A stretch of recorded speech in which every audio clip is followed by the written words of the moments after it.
Most people spend their entire lives being someone else. They follow scripts written by society, parents, culture, never questioning if these scripts are actually theirs. You wake up, go to work, follow the same patterns, pursue the same goals everyone else pursues, and call this living. But Carl Jung discovered something that changes everything. True life doesn't begin when you're born, get married, or find success. Life begins the moment you find yourself, and most people never do. In fact, Jung believed that the majority of human beings die without ever truly living, trapped in what he called provisional life, always preparing to live but never actually doing it. In this deep exploration, I'm going to reveal Jung's revolutionary process for discovering your authentic self, why 99% of people live as psychological prisoners without knowing it, and the exact method Jung used to break free from collective programming. We'll journey through the 5 stages of what Jung called individuation, the most important psychological process you'll ever understand. By the end of this video, you'll understand the 3 psychological barriers keeping you trapped in someone else's life, Jung's practical roadmap for self-discovery that he developed through his own psychological crisis, and I'll share the specific techniques Jung used to dialogue with his unconscious mind. I've spent over a decade studying analytical psychology, depth psychology, and Jungian analysis, and these insights fundamentally changed how I understand human consciousness and authentic living. But first, let me show you why this matters more than anything else you'll learn about yourself. Because what Jung discovered about the human psyche will challenge everything you think you know about who you are. Imagine wearing a mask so long you forget what your real face looks like. Now imagine that mask slowly merging with your skin until you can't tell where the mask ends and you begin. Jung called this psychological phenomenon the persona, derived from the Latin word for the masks worn by actors in ancient theatre. But this isn't just a metaphor. The persona is a very real psychological structure that begins forming in early childhood and can completely overtake your authentic identity. Let me paint you a picture of how this happens. You're born as pure potential, a unique constellation of psychological energies that has never existed before and will never exist again. But from the moment you enter the world, you encounter what Jung called collective expectations. Your parents need you to be a good child. Your teachers need you to be a good student. Society needs you to be a productive citizen. Each of these roles requires you to emphasize certain aspects of your personality while suppressing others. The compliant child learns to hide their rebellious nature. The achieving student learns to suppress their creative impulses if they don't lead to external validation. The successful professional learns to mask their emotional depth if it's seen as weakness. Layer by layer, decision by decision, you build this persona. And here's where it becomes dangerous. The persona is incredibly effective. It gets you approval, success, relationships, money. It works so well that you start believing it is you.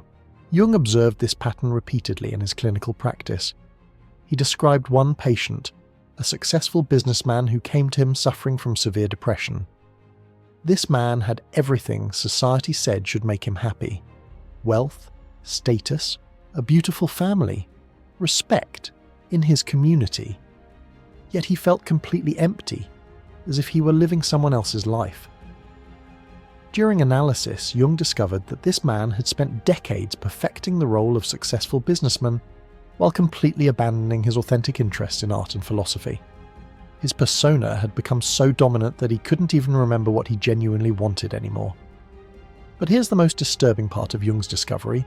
The persona doesn't just hide your authentic self, it actively fights against its emergence. The persona has a vested interest in maintaining its dominance because its existence depends on external validation. If you start becoming authentic, you might lose the approval the persona needs to survive. Jung realized that most psychological suffering isn't caused by external circumstances. It's caused by the internal war between your persona and your authentic self. The persona wants safety, predictability, approval. Your authentic self wants truth, growth, genuine expression. This is why Jung concluded that most people live in what he called unconscious suffering. They feel something is fundamentally wrong with their lives, but they can't identify what it is because they've forgotten who they actually are beneath the mask. The persona trap is so complete that breaking free requires a complete revolution in how you understand yourself. What if I told you that the parts of yourself you hate the most, the qualities you've spent your entire life trying to eliminate, are actually the key to your psychological freedom? Jung's concept of the shadow might be his most revolutionary and most misunderstood discovery. The shadow isn't evil or bad. It's simply everything about yourself that you've learned to reject, repress, or hide from others, and often from yourself. Let me tell you how Jung first discovered the shadow in his own life. As a young man, Jung was the epitome of respectability. A successful psychiatrist, devoted husband, pillar of his community. He prided himself on being rational, controlled, morally upright. But in 1913, at age 38, Jung began experiencing what he called his confrontation with the unconscious. He started having disturbing fantasies of violence and destruction. He imagined Europe covered in blood, cities destroyed, civilization collapsing. These visions terrified him because they seemed to come from some dark part of his psyche that he didn't recognize or want to acknowledge. When World War I broke out shortly after, Jung realized his visions had been prophetic, but not of external events. They had been revealing the collective shadow of European civilization, the violence and destruction that lay beneath the veneer of cultural refinement. This led Jung to a profound realization. What we don't accept about ourselves doesn't disappear. It gets buried in the unconscious, where it gains autonomous power over our lives.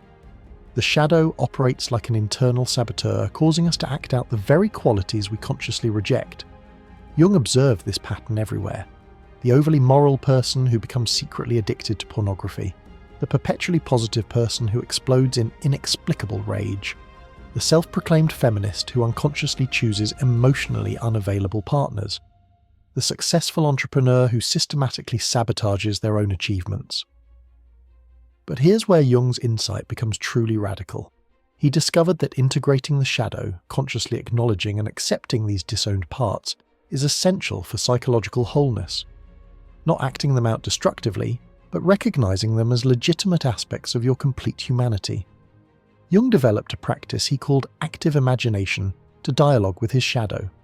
He would sit quietly and allow these rejected aspects of himself to emerge in his consciousness, then engage them in conversation. What he discovered shocked him. His shadow contained not just negative qualities, but immense vitality, creativity, and authentic power that he had been suppressing in order to maintain his respectable image. His anger contained righteous boundaries, his selfishness contained healthy self-care, his destructiveness contained the power to tear down what was false in his life. One of Jung's most famous patients was a woman who came to him suffering from severe neurosis. She was the perfect wife and mother, selfless, nurturing, always putting others first, but she was plagued by mysterious illnesses and crushing depression.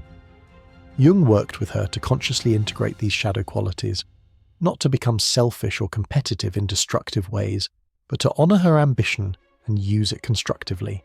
She eventually started her own business and became one of the most psychologically healthy people Jung had ever encountered.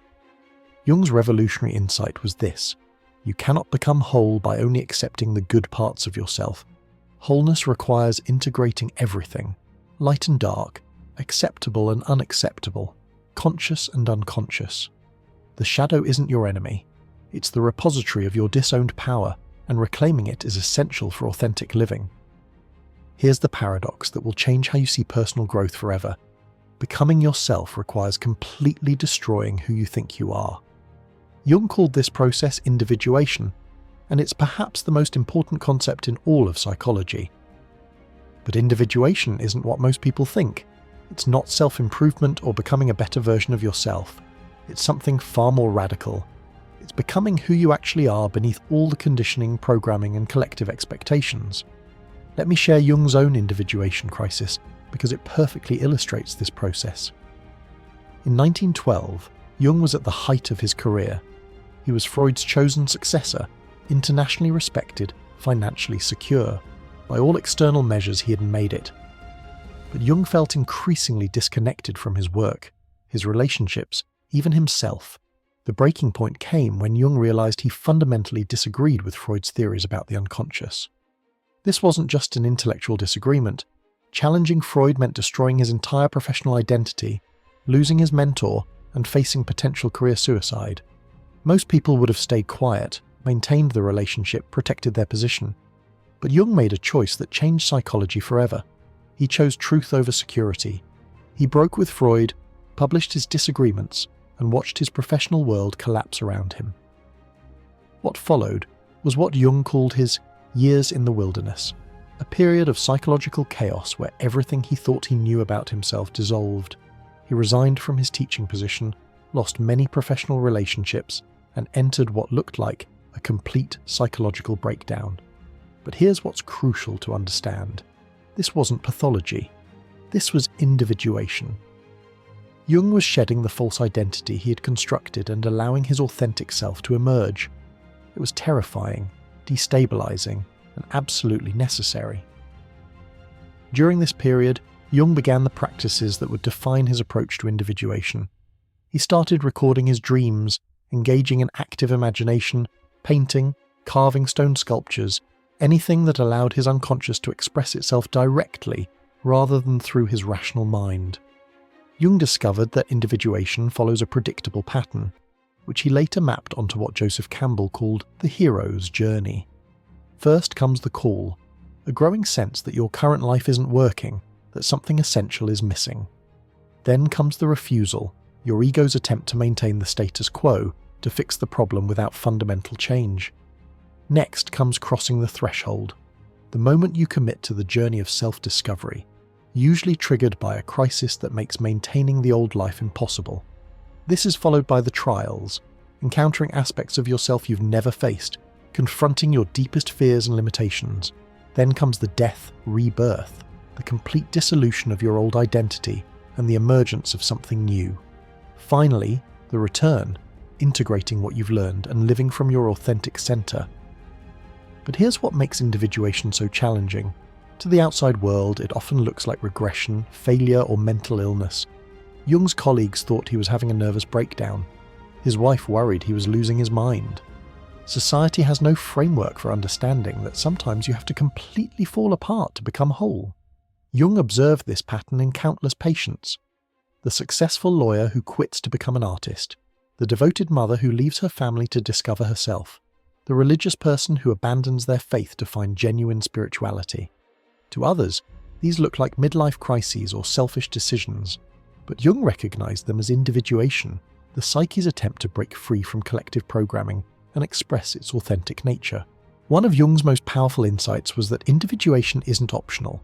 It's going to happen whether you cooperate or not. If you don't consciously choose the journey, the unconscious will force it through crisis, illness, depression, or what Jung called fate.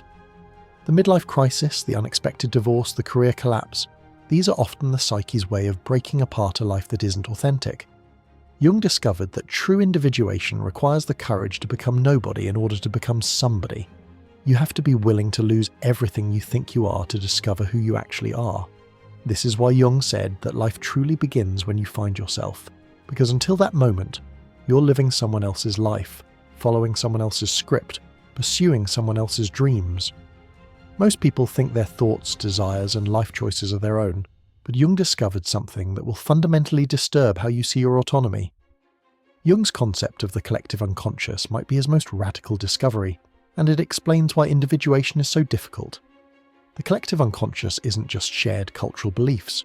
It's a layer of the psyche that contains universal patterns that have been shaping human behavior for thousands of years. Jung called these patterns archetypes, primordial images and themes that operate like psychological software, running programs in your mind without your conscious awareness. The hero, the mother, the wise old man, the lover, the destroyer. These aren't just literary characters. They're psychological forces that can completely possess your personality and drive your life choices. Let me give you a concrete example of how this works. Jung worked with a man who was completely possessed by what he called the hero archetype. This man couldn't simply live. He had to be constantly achieving, conquering, proving himself. He started multiple businesses, climbed mountains, competed in everything, and was never satisfied with any accomplishment. On the surface, this looked like ambition and drive. But Jung recognized that this man wasn't freely choosing these behaviors. He was being driven by an archetypal pattern. The hero archetype had possessed him so completely that he couldn't imagine any other way of being. Through analysis, Jung helped this man recognize that he wasn't the hero. He was being lived by the hero. Once he became conscious of this archetypal influence, he could choose when to embody heroic energy and when to express other aspects of his personality. He finally found peace. But here's where it gets really disturbing. Jung discovered that most people are being lived by archetypal patterns without any awareness of it. The woman who sacrifices everything for others isn't choosing altruism. She's possessed by the mother archetype. The man who avoids commitment isn't choosing freedom. He's possessed by the per eternus, the eternal child. Jung spent years studying how these archetypal patterns manifest in different cultures and historical periods. He found that while the surface expressions change, the underlying patterns remain constant. The hero myth appears in every culture, but sometimes it's expressed as the warrior, sometimes as the entrepreneur, sometimes as the revolutionary. What's particularly insidious about archetypal possession is that it feels authentic. When you're possessed by an archetype, you feel like you're expressing your true nature. The hero feels heroic, the caregiver feels loving, the rebel feels authentic. But Jung realized that authentic individuation requires separating your true self from these collective patterns. This is why Jung was so critical of mass movements, popular psychology, and collective solutions. He saw how easily people get swept up in archetypal currents that make them feel important and meaningful, while actually preventing genuine self-discovery. Jung's own struggle with the collective unconscious came during his break with Freud. He realized that he had been unconsciously living out the archetype of the loyal son, following Freud as the wise father. When he broke free from this pattern, he had to face the terror of standing alone, without the support of collective archetypal identity. But Jung discovered something profound through this process. Beneath the archetypal layers lies what he called the self, your unique, individual essence that has never been expressed before in human history. This self can use archetypal energies consciously, but it isn't defined or limited by them. Jung developed specific practices for recognizing archetypal possession. He would ask patients to identify their recurring life patterns, the roles they automatically fell into, the types of people they were repeatedly attracted to or repelled by. These patterns revealed which archetypes were running their lives. One of Jung's most brilliant insights was recognizing that projection is how we unconsciously express disowned archetypes. If you're possessed by the hero archetype but it's unconscious, you might project heroic qualities onto others, constantly falling in love with heroic partners or feeling resentful toward people who seem more accomplished than you. Jung's terrifying discovery was that most of what we call personality is actually archetypal possession, collective patterns expressing themselves through individual lives. True individuation requires the courage to step outside these patterns and discover what wants to emerge from your unique self. Only then can you consciously choose which archetypal energies to embody rather than being unconsciously driven by them. Jung's most important discovery was so dangerous, so threatening to conventional psychology, that he kept it secret for nearly a century. Between 1913 and 1930, Jung engaged in what he called his most difficult experiment, a systematic exploration of his own unconscious that nearly destroyed him but ultimately revolutionized our understanding of the human psyche. The record of this experiment became known as the Red Book, and it wasn't published until 2009, nearly 50 years after Jung's death. What Jung discovered during these years challenges everything we think we know about sanity, reality, and the nature of the self. But to understand the significance of the Red Book, you need to understand what drove Jung to undertake such a dangerous experiment. After his break with Freud, Jung found himself in a psychological wilderness. He had lost his theoretical framework, his professional identity, his sense of direction. Most people in this situation would seek therapy, medication, or distraction. Jung chose a different path. He decided to follow his own symptoms to their source. Jung began experiencing what most people would call psychotic symptoms. He saw visions, heard voices, felt the presence of entities that seemed autonomous and real. The rational part of his mind was terrified. These experiences seemed to indicate severe mental illness. But instead of medicating these experiences away or dismissing them as pathological, Jung made a revolutionary decision. He would engage with them consciously and systematically. He would treat his unconscious as a real place inhabited by real beings with their own autonomous existence. Jung developed a technique he called active imagination, a method of conscious dreaming while awake. He would sit quietly, allow these unconscious figures to emerge, and then engage them in conversation. What he discovered shocked him. These weren't random hallucinations or neurotic symptoms. They were autonomous psychological complexes with their own personalities, agendas, and wisdom. Jung encountered figures like Philemon, an old man with wings who became his inner guide, Salome, a blind woman who represented erotic and destructive feminine energy, and the Red One, a demonic figure who challenged all of Jung's moral assumptions. Through conversations with these figures, Jung learned things about himself and human psychology that he could never have discovered through rational analysis. Philemon taught him that thoughts and ideas have independent existence, that we don't think thoughts, thoughts think us. Salome showed him the destructive power of unconscious feminine energy in his psyche. The Red One forced him to confront his own capacity for evil. But here's what's most important. Jung discovered that these weren't metaphorical or symbolic encounters. They were real psychological events that fundamentally changed his personality and understanding. Through engaging with his unconscious, Jung was literally reconstructing his personality from the ground up. Jung meticulously recorded these encounters in what became the Red Book, an illuminated manuscript where he combined text, paintings, and calligraphy to capture both the content and the aesthetic experience of his unconscious explorations. The book is simultaneously a psychological document, a work of art, and a record of spiritual transformation. What Jung discovered through this process became the foundation for all his later work. The concept of archetypes came from his encounters with universal figures in his own psyche. His understanding of the self emerged from his dialogue with what he called the superior personality that seemed to guide his individuation process. But perhaps most importantly, Jung discovered that what we call mental illness might often be the psyche's attempt to heal itself.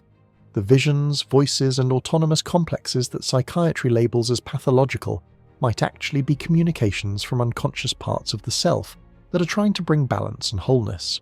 Jung worked with many patients using techniques derived from his Red Book experiments. He would encourage them to engage actively with their symptoms rather than simply medicating them away. A woman suffering from depression discovered that her depression contained a wise old woman who had important information about changes she needed to make in her life. A man plagued by anxiety found that his anxiety was actually his inner warrior, trying to protect him from situations that were genuinely dangerous to his psychological health. But Jung was careful to distinguish his approach from psychosis. The key difference is consciousness and voluntary participation. In psychosis, you're possessed by unconscious contents. In active imagination, you consciously engage with them while maintaining your ego functioning. Jung also discovered that this work couldn't be done safely alone. He had his wife Emma and his colleague Tony Wolfe to help ground him during his most extreme explorations. The descent into the unconscious requires a strong conscious foundation, and often the support of others who understand the process. Jung's Red Book revelation was that the unconscious isn't a repository of repressed memories or instinctual drives. It's an autonomous realm of psychological reality inhabited by independent beings who can teach, guide, and transform us if we have the courage to engage with them consciously. This is the deepest level of individuation, learning to navigate between conscious and unconscious reality to become a bridge between two worlds. Knowing Jung's insights intellectually is completely different from living them, and this difference determines whether his discoveries transform your life or remain interesting philosophical concepts. Jung himself struggled with this integration challenge throughout his life. Having profound insights about the psyche didn't automatically make living from authenticity easy. Even after his Red Book years, Jung continued to battle the tendency to fall back into collective patterns and persona identification. Jung discovered that individuation isn't a one-time achievement. It's an ongoing process that requires constant vigilance and conscious choice. Every day, you face situations that pressure you to betray your authentic self for social approval, financial security, or emotional comfort. Let me give you some practical examples of how this integration challenge manifests. You understand intellectually that your anger contains important information about your boundaries, but when someone triggers you, do you consciously engage with that anger to understand its message, or do you either suppress it or act it out unconsciously? You know that your dreams and fantasies contain guidance from your unconscious self, but do you actually record your dreams, reflect on their meaning, and allow them to influence your decisions? Or do you dismiss them as meaningless mental activity? You recognize that certain people consistently trigger strong emotional reactions in you, which Jung would identify as projections of your own disowned qualities. But do you withdraw those projections and ask what these reactions reveal about yourself? Or do you simply judge those people and avoid the self-reflection? Jung developed several practical methods for ongoing integration that he used throughout his life. Every morning, he would spend time in what he called solitary reflection, not meditation in the Eastern sense, but conscious dialogue with his unconscious, through active imagination, dream analysis, or creative expression. Jung also maintained what he called his scientific attitude toward his own psyche. He approached his inner life with the same curiosity and objectivity he brought to his work with patients. When he noticed patterns, reactions, or symptoms in himself, he would investigate them rather than simply enduring or dismissing them. One of Jung's most important integration practices was what he called holding the tension of opposites. Rather than resolving psychological conflicts quickly, Jung would consciously maintain awareness of both sides of internal conflicts until a third option emerged, what he called the transcendent function. For example, when Jung felt torn between his desire for solitude and his responsibility to his patients rather than choosing one or the other, he would hold both needs in consciousness until he found creative ways to honour both, such as seeing patients for intensive periods followed by extended retreats. Jung also emphasised the importance of what he called opus contra naturam, work against nature. This means consciously choosing to develop qualities that don't come naturally to you. If you're naturally introverted, consciously developing your extroverted function. If you're naturally thinking-oriented, developing your feeling function. But perhaps Jung's most important integration insight was recognizing that authentic living often requires what he called holding your position against the collective. This means making choices based on your individual truth, even when they go against social expectations, family pressure, or cultural norms. Jung himself demonstrated this throughout his life. He maintained relationships with both his wife and his longtime companion Tony Wolff, despite social disapproval, because he felt this arrangement was necessary for his psychological wholeness. He continued his interest in what others considered occult phenomena, because his experience told him these were legitimate areas of psychological investigation. Jung discovered that integration requires the ongoing courage to choose authenticity over approval, truth over comfort, and individual development over collective conformity. It's not enough to understand these concepts intellectually. You must live them daily through conscious choices that honour your authentic self even when it's difficult or unpopular. Remember, at Psyche Depth, we don't just explore psychology. We explore the depths of human consciousness, where philosophy and psychology meet to reveal the hidden structures of reality itself. Subscribe if you're ready to continue this journey into the unseen forces that shape your mind, your relationships, and your reality.